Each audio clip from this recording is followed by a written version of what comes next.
WrestleMania के वो moments जो मैच के दौरान नहीं होने चाहिए थे।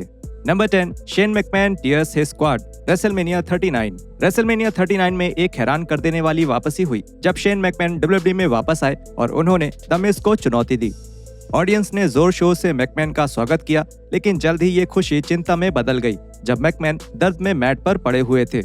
एक एलीट फ्रॉग मूव करने की कोशिश में शेन मैकमैन को एक क्वाड इंजरी हो गई थी। रेसलमेनिया के लाइव ब्रॉडकास्ट के दौरान इतनी बड़ी चोट लगने से डब्ल्यूडब्ल्यूई बहुत मुश्किल में पड़ गई थी, पर जल्दी से सिचुएशन संभालते हुए डब्ल्यूडब्ल्यूई ने स्नूप डॉग को भेजकर द मिज पर हमला करवाया, जिसके बाद स्नूप डॉग ने उन्हें एक पीपल्स एल्बो दिया। डब्ल्यूडब्ल्यूई और उसके रेसलर्स को हर चीज के लिए तैयार रहना पड़ता है और शेन मैकमैन की चोट के बाद इस सिचुएशन को इससे बेहतर तरीके से नहीं संभाला जा सकता था।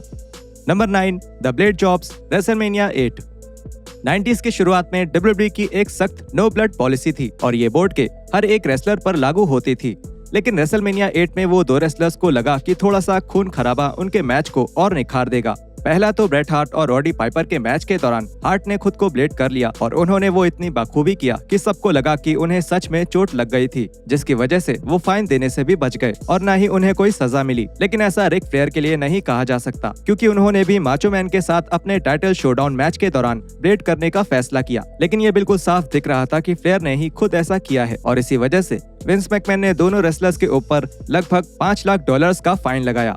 लेनी पफो ने बताया कि मैकमैन ने फ्लेयर के ऊपर सच में बहुत गुस्सा किया था, लेकिन पफो ने यह भी माना कि उस मैच में फैंस को रिक का वो काम अच्छा लगा था। रिक को सच में मैच के दौरान ब्लेड करने के लिए विंस मैकमैन से बहुत कुछ सुनना पड़ा और उन्हें फाइन भी भरना पड़ा। जब मैंने आंड्रे द जायंट के लिए वो ब्लेड जॉब किया था, उसके बाद से चीजें बदल गई हैं। कंपनी को उस वक्त नहीं चाहिए था कि उसके रेसलर्स ब्लेडिंग करें, लेकिन रिक को पता था कि उनके ब्लॉन्ड बालों से खून आता देखना फैंस को पसंद था और इसलिए उन्होंने ये किया। विंस बहुत गुस्सा थे, लेकिन फैंस को वो पसंद आया था। Number 8, the Big Show spot gets cut short, WrestleMania 33। WrestleMania 33 में हुआ Andre the Giant memorial battle royal एक आम बैटल रॉयल ही था, लेकिन बिग शो का उस मैच से जल्दी निकल जाना काफी हैरानी भरा था, क्योंकि बिग शो उस मैच के सबसे बड़े रेसलर्स में से एक थे। उस समय के रिपोर्ट्स में ऐसा सामने आया था कि बिग शो बैक स्टेज में भी थोड़े नाराज थे, क्योंकि उस मैच में ब्रॉन स्ट्रोमैन के साथ उनका एक लंबा स्पॉट होने वाला था, लेकिन वो स्पॉट छोटा करना पड़ गया था क्योंकि बाकी रेसलर्स ने उस स्पॉट के लिए ज्यादा समय नहीं छोड़ा था। डब्ल्यूडब्ल्यूई के पुराने रेसलर शॉन वॉल्टमैन AKA एक्स-पैक ने इस बारे में रेडियो शो पर बात करते हुए बताया था कि वो खत्म होने से पहले ही बिग शो ने बैटल रॉयल में शामिल कुछ रेसलर्स को पीछे बुलाया और उन पर गुस्सा किया। मुझे लगता है कि वो उनके और स्ट्रोमैन के स्पॉट के बारे में था, क्योंकि उनका वहाँ एक स्पॉट था और वो उनसे बहुत जल्दी छीन लिया गया था। Number 7, Dominik Mysterio throws water at his sister, WrestleMania 39। WrestleMania 39 में आखिरकार रे और डोमिनिक मिस्टीरियो का आमना सामना हुआ था। ये मैच फैंस की उम्मीदों पर खरा उतरा था और ये उनकी दुश्मनी को खत्म करने के लिए बिल्कुल सही मैच था।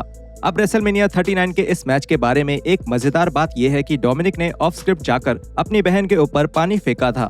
ये मूव एक बढ़िया स्पॉट था, जिससे इस मैच की गर्मी और बढ़ गई थी। द रिंगर रेसलिंग शो पर एक अपीयरेंस के दौरान खुद डोमिनिक ने स्पॉट के बारे में बात करते हुए बताया था कि मुझे नहीं पता था कि मैं अपनी ही बहन पर कुछ फेंक दूंगा। मैं बस रिंग तक गया और मैंने उसे कप पकड़े हुए देखा और सोचा इस बेवकूफ ने कप पकड़ा हुआ है। मैंने वो छीना, मैं वो पीने वाला था और फिर मैंने देखा उसमें थोड़ा सा पानी है और कहा ये तो बस इतना सा है, तो मैंने सोचा ये मैं उसके मुंह पर ही फेंक देता हूँ। लेकिन हाँ, वो मजेदार था। अब जब मैं उसके बारे में सोचता हूँ, मैंने वो थोड़ा जोर से फेंका था। उसको इसकी बिल्कुल उम्मीद नहीं थी।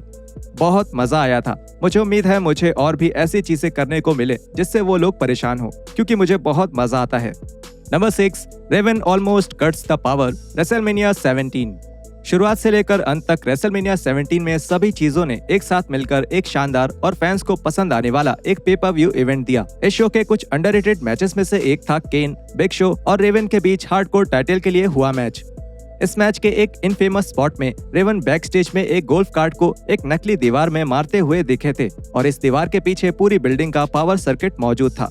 रेवन ने लगभग पूरी एरेना की पावर ही उड़ा दी थी और ऐसा करने से वो बस कुछ इंचेस दूर थे। फाइटफुल पर बात करते हुए रेवन ने इस हादसे को याद करते हुए बताया कि मैंने रेसलमेनिया के इतिहास का सबसे शानदार स्पॉट खराब कर दिया। हमें बस ड्राइव करना था और बिग शो चोक कर रहे थे उसी दौरान और मुझे बस पूरी बिल्डिंग में वो कार्ड घुमाना था जब केन भी हमारा पीछा कर रहे थे। फिर ये हुआ कि वहाँ एक फेंस था जो एक दीवार की तरह लग रही थी, तो मैंने सोचा कि अगर मैं उसमें जाकर मार दूं और ये कार्ड उछल जाए तो वो बहुत मजेदार लगेगा, क्योंकि मुझे एक 400 पाउंड्स का आदमी चोक भी कर रहा था। तब मैंने दीवार में गाड़ी मारी, लेकिन मुझे कुछ महसूस नहीं हुआ और मैं कार से गिर गया। लेकिन सबसे अच्छी बात ये थी कि एमी उस पूरी बिल्डिंग की पावर उड़ाने से बस कुछ ही इंच दूर थे।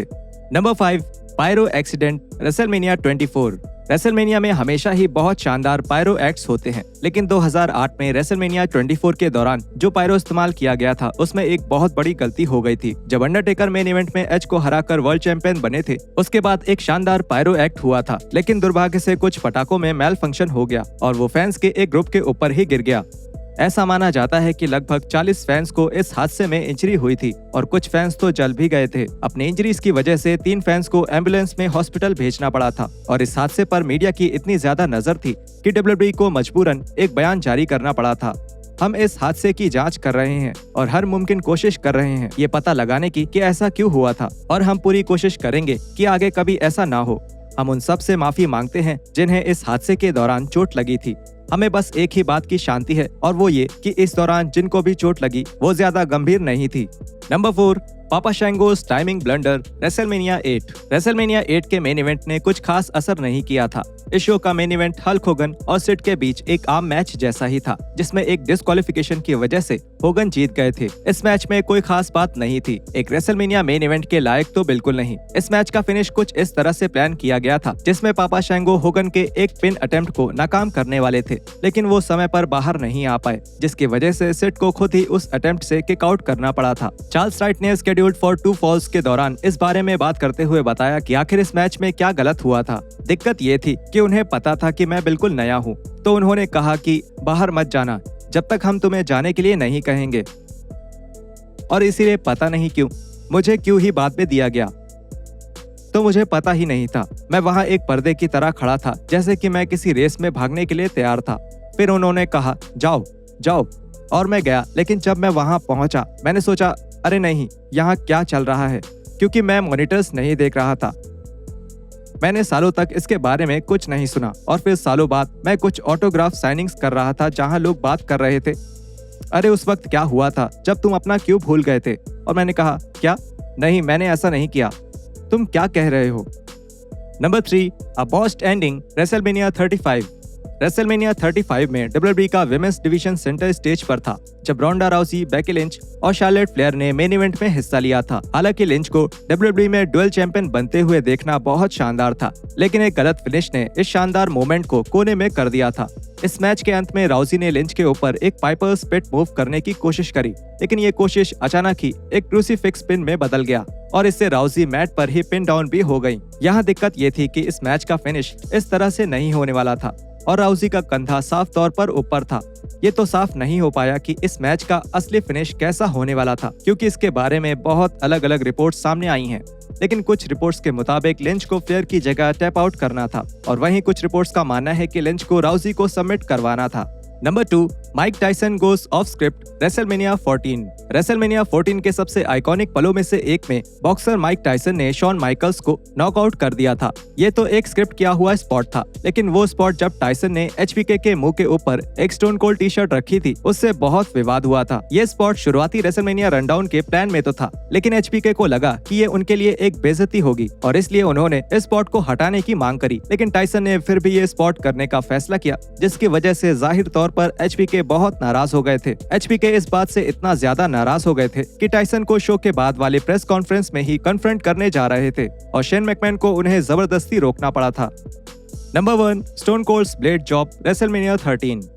जब बात प्रो रेसलिंग की होती है तब मास्टरपीस शब्द का बहुत इस्तेमाल होता है, और रेसलमेनिया 13 में स्टोन कोल्ड स्टीव ऑस्टिन और ब्रेट हार्ट के बीच हुआ ये मैच हर उस चीज की गवाही देता है जो प्रो रेसलिंग को खास बनाती है। इस मैच में डबल टर्न हुआ था और इस मैच से ही इतिहास के सबसे फेमस और असरदार बेबी फेस स्टोन कोल्ड का जन्म भी होने वाला था। इस मैच का सबसे यादगार एलिमेंट ऑस्टिन का ब्लड शेड है, क्योंकि ऑस्टिन का खून से लथपथ होकर दर्द में चिल्लाना फैंस का इस मैच को इतना पसंद करने की एक बड़ी वजह बना था। आप माने या ना माने, लेकिन इस मैच में खून बहाने की अनुमति नहीं दी गई थी, क्योंकि उस वक्त डब्ल्यूडब्ल्यूई की एक सख्त नो ब्लड पॉलिसी थी। डब्ल्यूडब्ल्यूई के नियमों को तोड़ने का आइडिया हार्ट का ही था, और एड और क्रिश्चियंस पॉडकास्ट पर एक अपीयरेंस के दौरान हार्ट ने ऐसा करने की एक वजह भी बताई थी।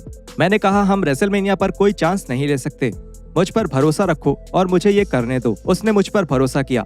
मुझे याद है मैंने इस बिजनेस में सबसे पहली चीज ये सीखी थी कि आप ऐसा किसी को मत करने देना, लेकिन स्टीव ने मुझ पर भरोसा किया। मैंने कहा, यकीन रखो मैं ये बिल्कुल सही से करूंगा। वहाँ और भी बहुत कुछ हो सकता था। मैं भी स्टीव के जितनी परेशानी में हो सकता था। उनकी नो ब्लड पॉलिसी काफी समय से थी और वो टॉय कंपनी और बाकी सब विंस के पीछे पड़े हुए थे। तो मैंने कहा, हम ऐसा दिखाते हैं जैसे ये सब एक हादसा था। वो क्या कर लेंगे। एक बात तो पक्की है, इस स्पॉट से एक शानदार मोमेंट बन गया। और यहाँ खत्म होते हैं हमारे रेसलमेनिया के वो मोमेंट्स जो मैच के दौरान कभी होने ही नहीं चाहिए थे। वीडियो कैसी लगी हमें नीचे कमेंट्स करके जरूर बताएं और हम मिलते हैं आपसे अगली वीडियो में ऐसे ही कुछ और रेसलिंग कंटेंट के साथ।